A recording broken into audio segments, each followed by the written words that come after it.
Jangan pusing, jangan bingung, jangan galau, jangan larut dalam kesedihan. Buat apa? Hidup kita ini gak lama, 60-70 tahun berakhir. Capek kita mikirin dunia, ujung-ujungnya juga mati. Maka tinggalkan tuh semua yang buat kamu pusing, yang buat kita pusing, buat gak nyaman, buat gak enak. Tinggalkan semua. Kita ingat Allah Ta'ala saja. Kita ingat Allah Ta'ala saja. Kita kembali kepada Allah. Gak usah kita pikirin, mikir buat mumet, mikir buat pusing. Makanya kita kembali pada prinsip ojo mikir, gak usah dipikir. Serahkan semuanya kepada Allah, pasrahkan kepada Allah. Jalankan tugas yang kita mampu jalankan. Memang kalau kita mampu berusaha, ya udah, pergi ke toko, ke sawah, ke kantor, kerjakan yang bisa dikerjakan. Semuanya serahkan pada Allah Subhanahu wa Ta'ala. Tenangkan fikir kita dengan zikir. Karena zikir kalau benar, ala bi dzikrillah tatmainnul qulub. Sungguh hanya dengan zikir kepada Allah, hati itu, jiwa itu menjadi tenang. Makanya kalau kita sholat, kita sibuk berzikir, kita sibuk baca Al-Quran, tapi nggak tenang-tenang, berarti zikir kita belum benar.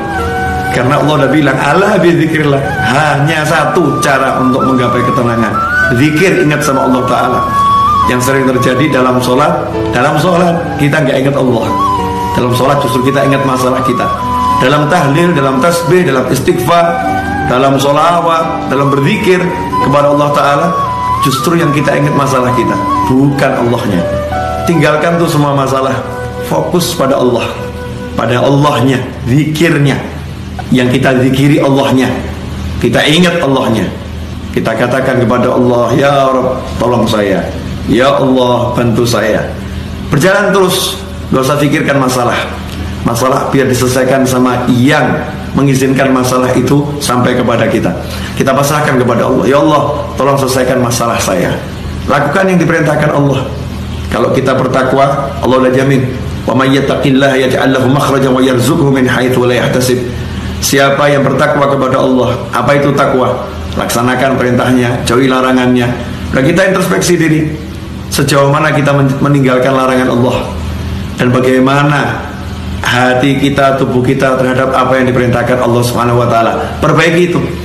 Seiring dengan perbaikan itu, maka lihat hasilnya. Yaj'allahu makhraja.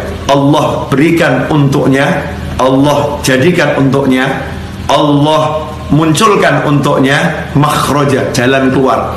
Allah yang munculkan, Allah yang berikan, Allah yang buat untuk dia jalan keluar. Kalau udah Allah yang buat, Allah yang berikan, Allah yang munculkan, ya pasti benar-benar bisa keluar. Solusi yang tidak mungkin bisa dihalangi oleh siapapun. Yaj'allahu makhraja. Dan indahnya Allah tutup dengan kalimat wa yarzuqhu min haitsu la yahtasib. Dan Allah akan beri dia rezeki tanpa bisa dia pikir arahnya dari mana. Dari mana kira-kira datangnya rezeki itu? Besarannya seberapa? Gak bisa dipikir. Tiba-tiba Allah berikan min haitsu la yahtasib, tanpa bisa ia perhitungkan besarnya, jumlahnya, caranya, dari mananya. Allah yang langsung berikan. Makanya gak usah sibuk mikir, tapi yuk sibuk zikir. Mari kita sibuk zikir. Semoga barokah manfaat. Wassalamualaikum warahmatullahi wabarakatuh.